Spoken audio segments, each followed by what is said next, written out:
Right, I think there's a storm coming, so the sky is getting really orange at the moment. Everything's getting this really pink and orange feeling about it, and I've got this duck pond behind me.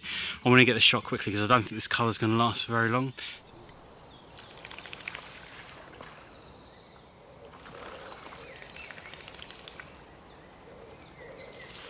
I'm going to use my EOS R to take the shot, and I'm going to be shooting it on a 17-40.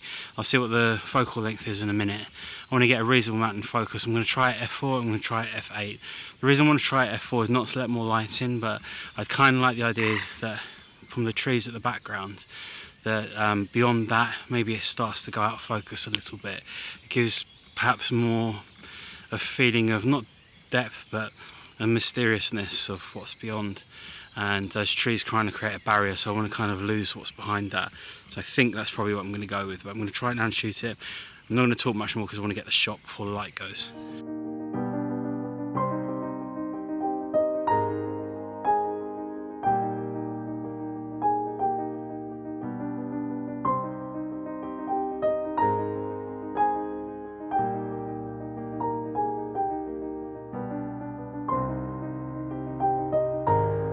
So for me, it's about capturing those little pools of light coming through from the sunrise on the lake, getting some of those ducks in there and just trying to get something that's got a bit of a mood and a bit of a feel to it.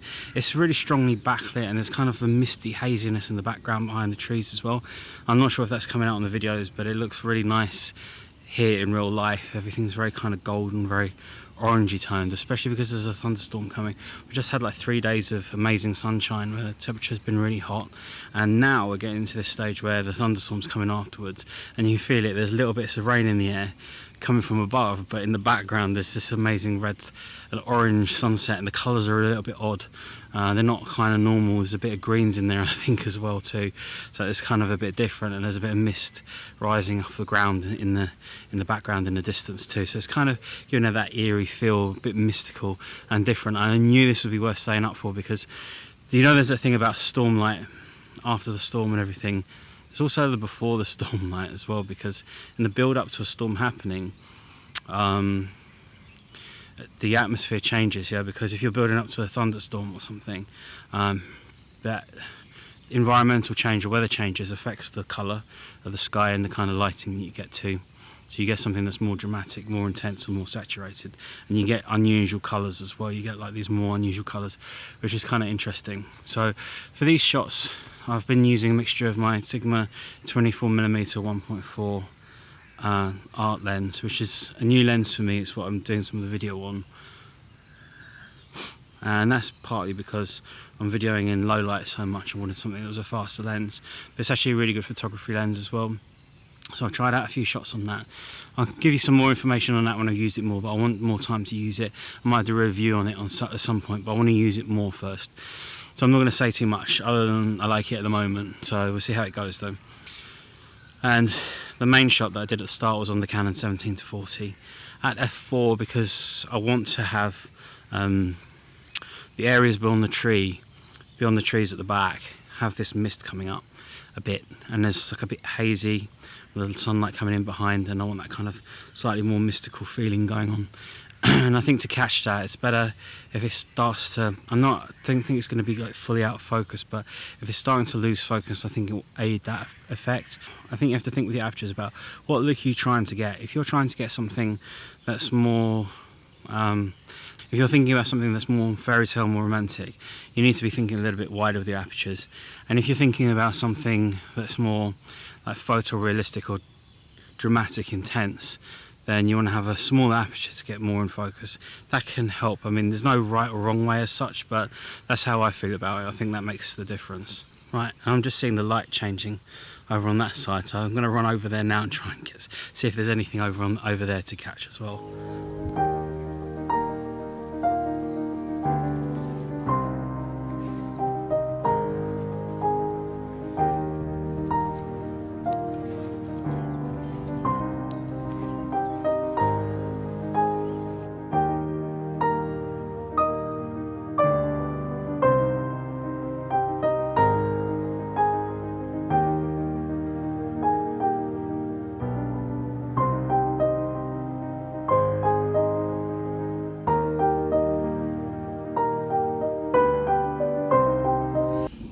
So you can see what I'm doing for this shot is getting in darker exposure to expose for the sunset and just focusing manually on the grass that's in front, because I think it'll make a nice kind of mood shot again. So I'm at ISO 100 f2.5 and 1/320th of a second. Can you believe it? It's actually raining with this light. It's actually starting to rain right now because there's rain clouds above, but there's not over there. So it's starting to rain. And so for this shot, the goal was to get low, because you got to think the grass here is really low down. So you have to think about what's your subjects in this, and if it's the grass, then you better make sure that you're at the right height for the grass, which isn't the top down, or then sort of like 45 degrees downward. It's just not the right shot for it. But the thing for me here was the pond picture back there had strong compositional element, in that it had those trees at the back, and then beyond that you had the sunrise. So the pond would have worked on its own with the backlight, but the fact that the sun was coming through, which I think will come out more on the photo than it did on the video, was really making it. That was really turning it into something stronger. Enjoy, take care, like, subscribe, comment. I'll get back to you. Bye bye.